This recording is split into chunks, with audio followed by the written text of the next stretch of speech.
Hello, and welcome to Sandra Nate Stanley Ministries. What are you going to do with that lemon? What we're doing here is discussing things in the community that nobody's really discussing in the churches, in the community, but we need to be informed on. So something that's really spiked my interest because I'm on the TV watching the news and watching YouTube and trying to figure this thing out with the 2025 Project 2025. And I did start reading it after looking at Miss Cindy Stormer's Facebook. I looked at it. So I wanted someone to come on here and inform us, because when I started reading it, I was just frightened by a lot of things that very intelligent people, when you look at the resumes of the people that have put this together in the beginning, they tell you who have all had entries or had a part in it, which was the Heritage Foundation. And I'm not sure if they're a nonprofit. It says foundation. I haven't went that far to look to see if they're truly designated as a foundation nonprofit, which would be nonprofit. So I have a wonderful young man here, Joshua Lucas. Yes, ma'am. And I'm going to let him give his background, because at the last moment he agreed to come and talk to us because we need to be educated.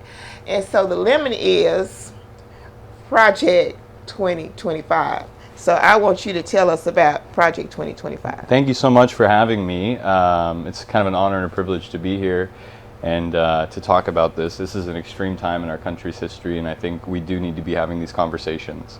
So again, my name's Josh Lucas. I was born and raised here in Fort Worth, Texas. Graduated from North Crowley High School in 2010. And I'm actually Cindy Stormer's campaign manager and treasurer, but I wear a lot of different hats. I'm on the Jail and Criminal Justice Reform Action Team with the Justice Network, Tarrant County. I sit on the board there, and then I'm also a student at Bright Divinity. I'm studying my master's in divinity. Oh, good for you. Yeah, at TCU. I started last fall, and then I'm on staff at Broadway Baptist Church, where I grew up, as the community ministries coordinator.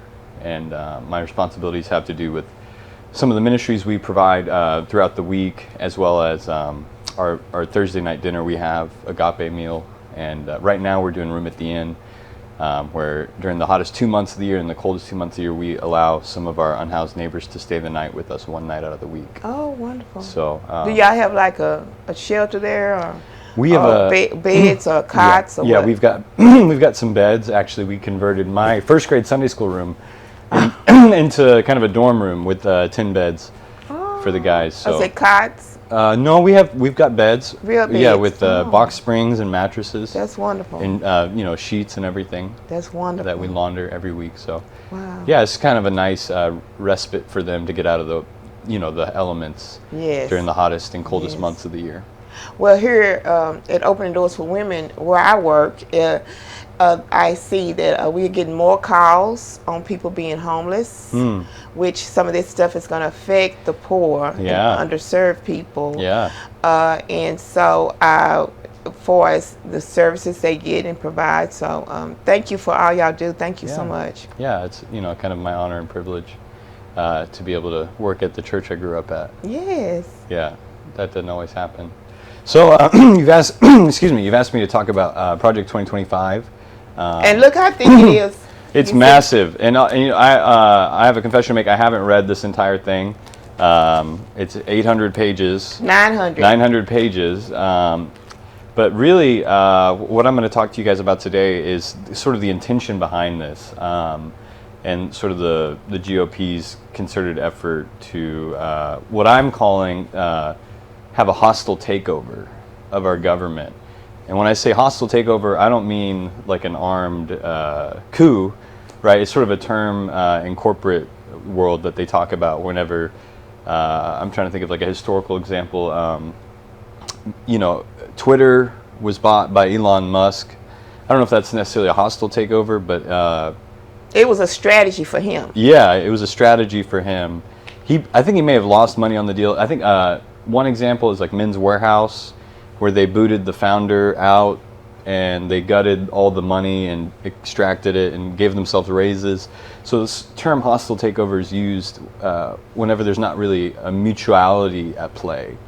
One party intentionally, coerces and uses a strategy to take over the company, which is what is going on with this Project 2025. They're looking to eliminate federal agencies such as Department of Justice, the FBI, Department of Education. They want to make it a crime for librarians to have books in their library that are on the banned book list. And this is all because they say it's pornography, and so they want librarians to be registered sex offenders.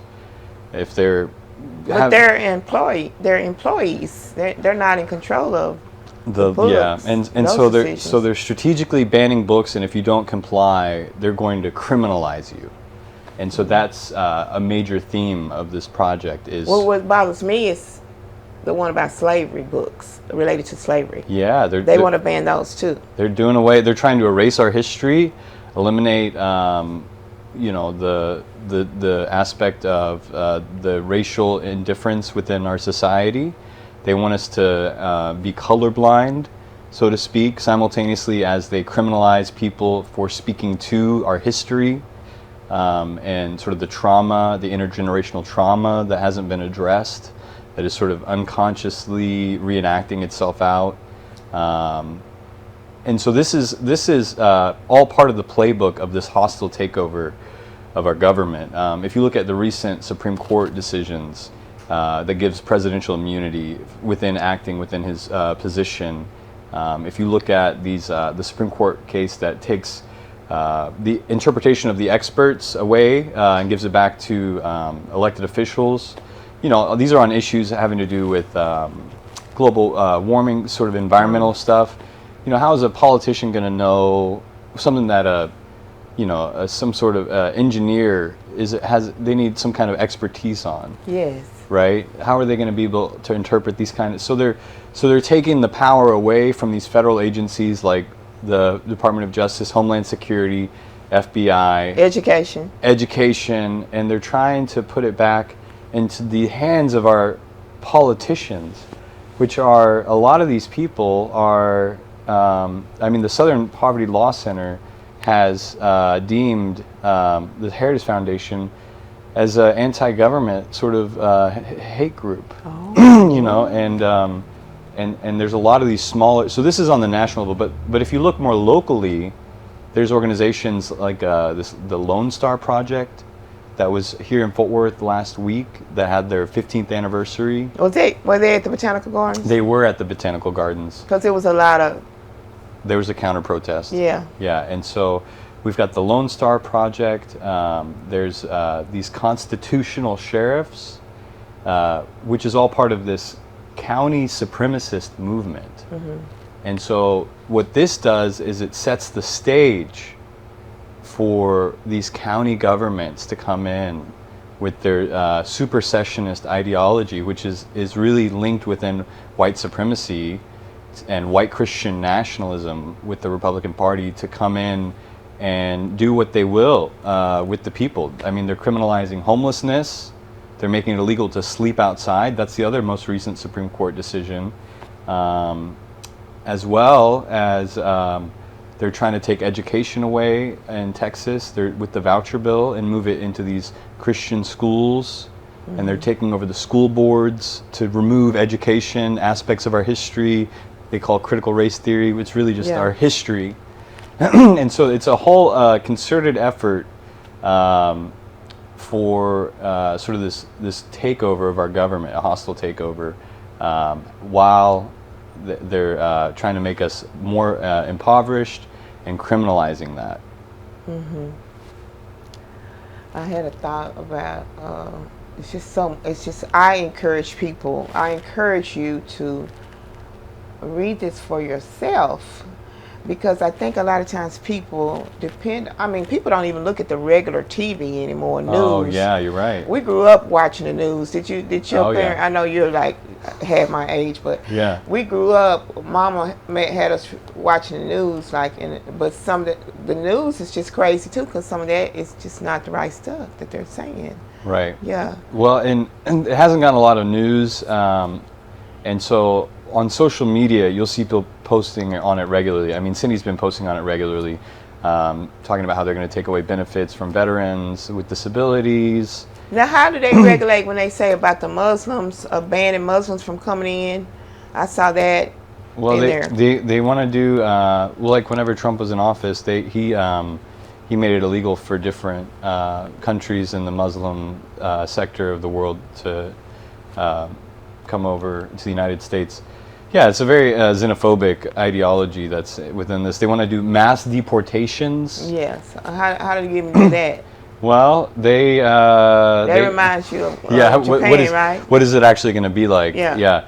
I read an article yesterday, actually, by the Lone Star Left that talked about how in 1935, Nazi Germany, there's a very similar speech happening. They wanted to deport people. And then very soon after that, there was mass murder happening. And so they were murdering those particular people? Well, they who? They were wanting to deport people that didn't belong to their country. Again, this is all with the white supremacist nationalism ideology, and so when we make it an us and them, very quickly when those people become empowered, it moves from let's just move them over here to let's just get rid of them. And if you look at some of the speeches that have been happening throughout the weekend. At the National Convention. Oh my God! Mass deportation signs they're talking about. Some of that stuff is going. Are these people have any kind of conscience when they're saying these things? Do they have a conscience? Or are they? But you're saying you're Christian. That's what's bothering me. Right. And that's not what the Bible says. Yeah, this is all. Sort of this ideology of white Christian nationalism, which is sort of ensconced in this cult of Trump that has taken over the Republican Party. And Trump, he has denied knowing anything about Project 2025. But if you look at the history of his relationship with Project 2025, he's deeply connected to them. Yes. There's interviews he's doing at their events that go back to his first presidency, and for him, and some of those people have with worked the Heritage for, Foundation. They have worked for him. Oh yeah, and now they're in place at there. Exactly. And so that's why we have to be educated. We have to be educated. We just can't sit around and ourselves read ourselves. Now you did an article. What was the article you wrote? And there was published recently. It's an email I sent out. Okay. For Cindy, and that is has to do with the deaths in the jail. And that's the scary thing is if you look at this playbook, what they're doing is they're criminalizing poverty, and if you look at how they're treating people who are in our incarceration facilities now, what do you think it's going to be like in the future? Well, if it's mass population, because a lot of people, especially people that are rich or have money, have not been incarcerated. So, or maybe they had a family member, but they kind of got off on it because if you have money, you can get off on these things. But we're in the trenches. We're talking to people that have experienced these experiences in prison. Right. So when they go to prison,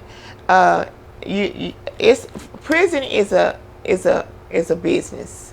Yeah. And it's private. And a lot of people don't know that prison is private business, and the people that run the prisons are making money, and they capitalize on the inmates, and they use the inmates for labor.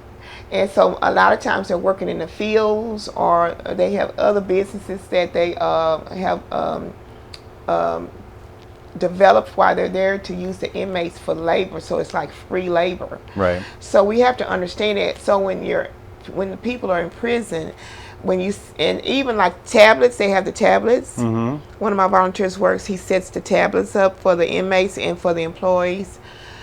But that's a business. So the family member has to pay if you want to communicate And that's always been. If you want to communicate with your family member, you have to pay for the phone calls, you have to pay for the tablets, you have to pay for toilet paper, the ladies have to pay for sanitary napkins, for bras. Everything is a price on it. So if you're indigent, Yeah. that's the problem. Yeah. So this troubles me as reentry is my heart. If you send more people to prison for nothing, Yeah. then how are they going to survive there? And even one of the prisons didn't have air, so that happens a lot. Yeah, and The I air think conditioners go out. 80% of the prisons in the state of Texas are without air conditioning.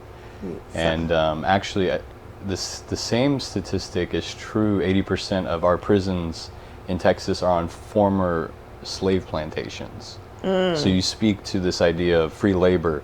The 13th Amendment outlaws slavery, except as a punishment for crime. And so when we take away the safety net, right, with all these federal programs, this oversight of local municipalities, right, we remove the safety net, and then we criminalize poverty, and there's no oversight, and you can use crime as a way to punish people and enslave them for profit.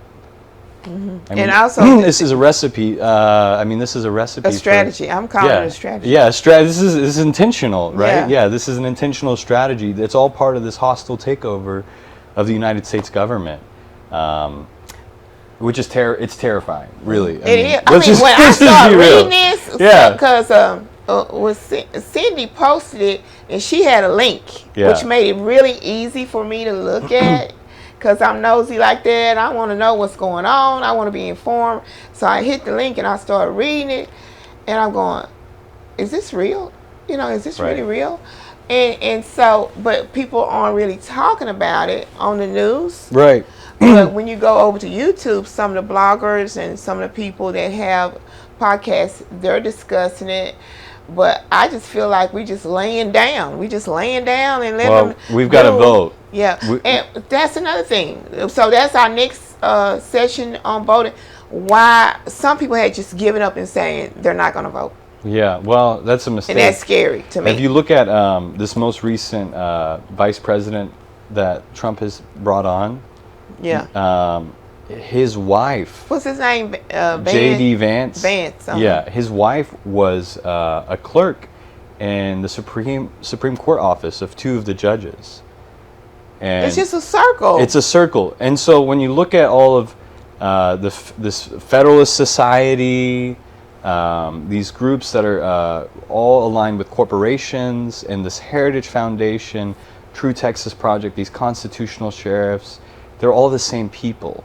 They're different organizations, but these are the same groups of people, and they're moving towards this hostile takeover where they're taking the power from these federal oversight agencies and giving it back to these local, the local counties, which are in Texas mostly red.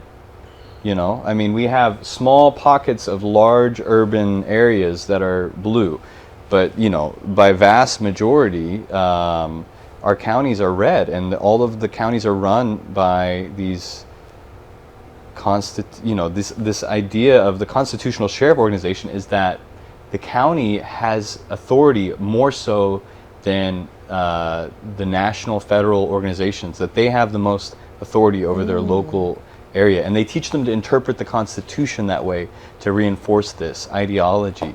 And they've been ruled an anti-government group by the Southern Poverty Law Institution.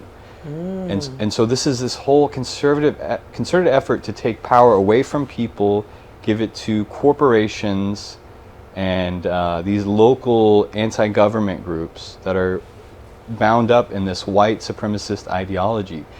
This Lone Star Project that was here last week, they've talked about this idea of the Great Replacement theory, which is that we're becoming a majority-minority state, meaning that white people are no longer in the majority. Is that the frightening thing to these people? Yeah, well, is that what they're trying to their fear, combat? Yeah, their fear is that they're going to be taken over by people of color, and that there will be some sort of retribution for past harms that haven't been addressed. Oh. And so there's this sort of fear that the golden rule, right? Do unto others what will be done unto you. They're afraid that they will be treated the same way that they treated others. So I noticed one of those guys referred to Vice President Harris as a DEI. Did he call her DEI? Oh, diversity, equity, inclusion. Yeah, he referred to her as that. And I know they want to do away with that, which some of those people in those positions aren't even minorities or white. Because when you remember when they implemented, they had to have someone in those positions across the board in companies for education that way, and just for that department. And some of those people are not minorities; they're white. Right. So, but I saw that in here too. They don't like that. No. Well, if you look at the local county politics again, which is a microcosm of what's going on nationally, because they're drinking the Kool-Aid, the Republican chair of the Tarrant County GOP has recently attacked TCU for their DEI programs. I saw that article. Yeah, so they're coming after everyone as far as at the county level, and it's dispersed throughout the whole country, and so. They already overturned affirmative action. Yeah. The Supreme Court did. And so the federal oversight on that has gone away with. They've already eliminated DEI within the state. That's gone away with. So both federally and at the state level, DEI has been removed. The only bastion left for DEI in our educational institutions is with the private colleges. And that's TCU. And they're now they're attacking them. Like TCU and SMU? Yeah, any private institution can still have a DEI. So TCU still has that. But I was so impressed with TCU, just to throw that in there, with their indigents, the Indian population. Oh, yeah. What is it called? I'm saying it wrong. Native Americans? Yes. Yeah. With that program. The indigenous population? Indigenous population. And they really highlight them and promoted them at the graduation. Yeah. They promoted it. Right. So, I mean. So they've made a lot of strides. TCU is really maybe camouflaged in a way that is now being seen by the Republican Project 2025, these Heritage Foundation, Federal Society Lone Star Project, Constitutional Sheriff types. I think they're seeing TCU for what it is that it's actually a very multicultural, it's doing what it's diverse, supposed to do as a Christian school. As a Christian school. And a human being, a person. And let's treat people equal. And that threatens, what that does is it threatens these people, their power, their sense of identity, because it takes away their power. And it threatens their white supremacist views. Right. And they can't stand that because they're so identify with the color of their skin as who they are, rather than as a human being. We're all made in the image of God, every single one of us. And when we start identifying with, our skin color and, our heritage, this heritage foundation, or if you're a Republican or a Democrat. Yeah, if we identify with these ideologies, they subsume us and they take over our whole modus operandum. And these people, that's what this 900-page document is. It's but I'm going, who had the time? But it was funded by somebody, and then also they fund a lot of things. Yeah, their money. So well, they've aligned. Yeah, I mean the GOP's aligned themselves with some very wealthy people. You're saying tell the people what they need to do to be educated for one thing, to read it. Yeah, read it for yourself. Don't take our word for it. Yeah. It is really. They're trying to eliminate oversight of local municipalities, take that power and give it to Trump. They're trying to give it to the executive branch. Literally, there's one last thing I want to talk about, and it's Article F, and it hasn't been passed yet. But what it does is it allows the executive branch, prior to Article F being passed, like status quo right now, the president, when he comes into office, he picks his cabinet, he gets to pick a few of the federal employees. It's about 15%, 10% of the federal employees he can hire and fire. The other 90 to 80% of federal employees, he can't touch them. And so they provide sort of this constancy within oversight process, Homeland Security, FBI, and they don't change. What this really outlines is him being able to, with the most recent Supreme Court case of immunity if he's acting within his job, taking the discretion of the federal employees away and their expertise and giving it back to the politicians. Article F expands the number of people that he can hire and fire from about 10 to 15% to 60 to 80%.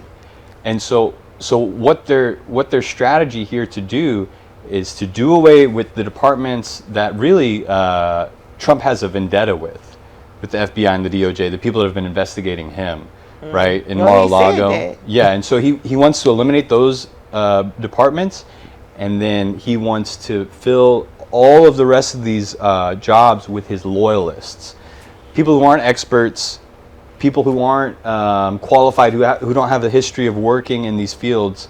He wants to fill it with loyalists who are yes men, and he wants to give the power back to himself to be able to control all these agencies. This is the hostile takeover of our government that we're talking about. Well, me being in a leadership position, myself being in a leadership position, you always want people on your team that are educated and knowledgeable what you're trying to achieve. Yeah. And then we don't know everything, so you have to have experts to accomplish the goal. Absolutely. Especially in government, and so that's why we want y'all to read this, read it for yourself, educate. But the most important thing, get out and vote, and it's coming up soon. Yeah. And also vote local, because we're empowering these people to go and speak for us, and they're not behaving really well. So we're putting them in place. So we have to be able. We're voting locally. Sometimes people get excited about the president voting, but we have to vote. And I know even my community, we have a low percentage. It's better, but we have a low percentage of people that vote. And the politicians know that.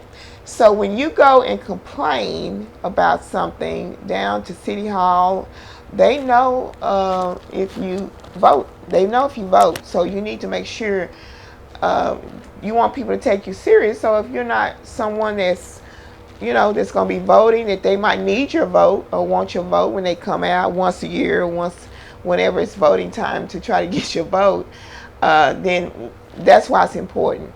So why don't you take this wrap it up and tell us what you want to say. Yeah. The threat to our democracy has never been more real. I speak for myself. I introduce myself with all the hats that I wear. But I speak for myself as a concerned citizen when I describe this hostile takeover of our government. These people, with the Federalist Society, this is the same group that has overturned Roe v. Wade. And so it's not the same organization per se, but these are the same people. They are the same like-minded individuals who are trying to control the population. And they're not going to stop once they get into power. They're talking about mass deportations at the GOP convention in Milwaukee. This is what they were talking about in Nazi Germany in 1935. And we all know how that ended. This is not something to be taken lightly. And if it's not just about us. This isn't just about our children and our children's children. This is about right now. And if y'all, really want things to stay the way they are, which everybody has their own opinions about how things are right now.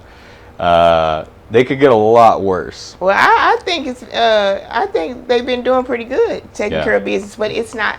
They're not bragging about it. They're not talking about it, and then other people are taking credit for what's been done now. Right. But if we look at it spiritually, if you're a true Christian, you go to your Bible, and if you study Matthew 24 and then go back to your Revelation, so this is a time of Noah. This is a time of Noah. And it's also because Noah was trying to get people to understand what God had instructed him to do, to get prepared, but repenting, but also being prepared, but a time of lawlessness. That's what I see, and I'm just talking, like you said, as concerned citizens, but as a concerned Christian, as I'm studying that, what are we looking at? That the world, where the world is just evil right now, and so I mean, I'm just calling it like it is, just evil. It's a lot of evil, and just know people don't have conscience consideration about other people and human beings.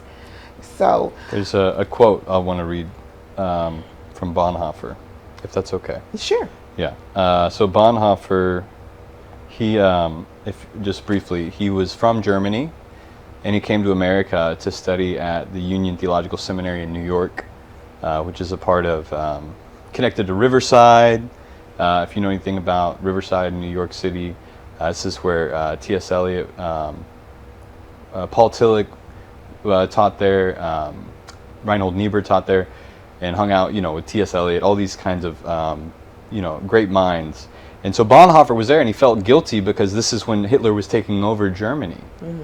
And he felt compelled as a Christian to go home to try and put a stop to this church, to put a stop to the Nazi Germany takeover of the government. And so he went. He did. His friends tried to talk him out of it, and he went anyways. And so he ended up, he was executed. Mm-hmm. Because he was in a safe place, and he went to try to help. Yeah, and so he felt called by God to do that. And he was executed just before the end of the war. Mm-hmm. But he felt called by God. And so I'm going to read a quote from, if I can find it, from Bonhoeffer. And, okay, folly is more dangerous, is a more dangerous enemy to the good than evil. One can protest against evil, it can be unmasked, and if need be, prevented by force. Evil always carries the seeds of its own destruction, as it makes people at the least uncomfortable. Against folly, we have no defense. Neither protests nor force can touch it. Reasoning is of no use. Facts that can contradict personal prejudices can simply be disbelieved. Indeed, the fool can counter by criticizing them. And if they are undeniable, they can just be pushed aside as trivial exceptions. So the fool, is as distinct from the scoundrel, is completely self-satisfied. In fact, he can easily become dangerous, as it does not take much to make him aggressive. A fool must therefore be treated more cautiously than a scoundrel. We shall never again try to convince a fool by reason, for it is both useless and dangerous. If we are to deal adequately with folly, we must try to understand its nature. This much is certain, that it is a moral rather than an intellectual defect. This is by Dietrich Bonhoeffer, Letters and Notes from Prison. Thank you. Yep. Well, thank you so much for coming today. Thank you for having me. As I said, he came at the last minute. I had a cancellation, but this is so important, and I was trying to find someone that had been studying it, and so thank you, and make sure you subscribe and hit that button and subscribe and follow us, and we just thank you. And also I want to give a shout out to Freddie Watkins Productions. He's behind the camera, and he takes good care of me and us here doing our filming, and we just appreciate him. So reach out to him if you ever need events and or photographs. Reach out to him, and he's well known in Tarrant County. Thank you.